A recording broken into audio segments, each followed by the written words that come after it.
I want to explain a terminology that we use at CTC called pipes. A pipe equals a CBO cost cap campaign. This is our default campaign setup for everything that we do inside of Facebook. And the reason is, we want to think about high ceiling, high floor media buying. In other words, we want to protect our downside and maximize our upside. So when you build a campaign, I want you to think about it like a pipe, okay? So this is my drawing here. Imagine this is my campaign, okay? And my job with this campaign is to drive through the pipe, okay? I've got a bunch of dollars that I want to drive through the pipe, okay? And my job is to get through the pipe as many dollars, we'll make these dollar signs representatives of CPAs at or below target. Right? So I want to spend as much money as I possibly can, flow as much volume as I can through the pipe as possible. And right here I have a lever. This lever controls the flow. This valve, sorry, not a lever, a valve. This valve controls the size of the CPA that gets through the pipe. This is my cost cap, okay?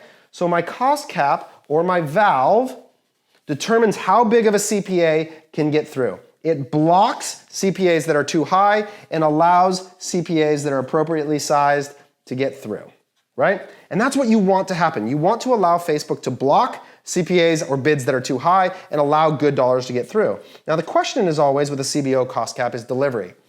But here's the thing I want you to remember. No delivery is better than bad delivery. This is a critical point in Facebook media buying.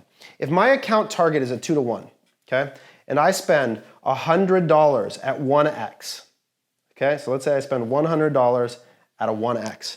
I now, in order to get to a 2-to-1 average, have to spend $100 at a 3x in order to get back to that 2-to-1.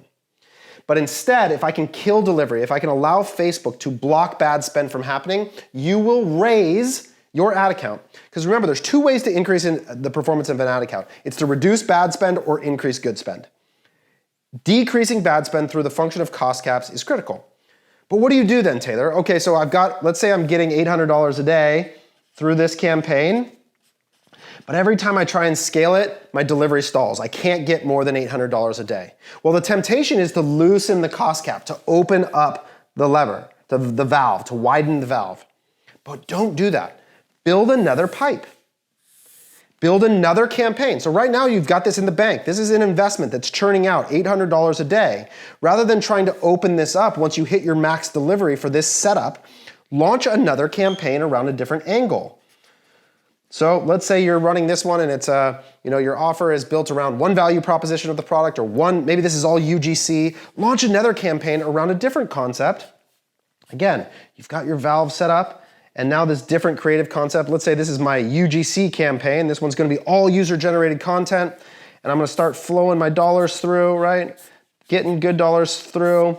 These little CPAs are getting through, and I'm blocking the big bad CPAs, right? And this one gets me another $600 a day. Well, now I'm up to $1,400 a day. But instead, what people are so tempted to do is go bid auto or open up the valve, and all that does is allow bad money to flow through.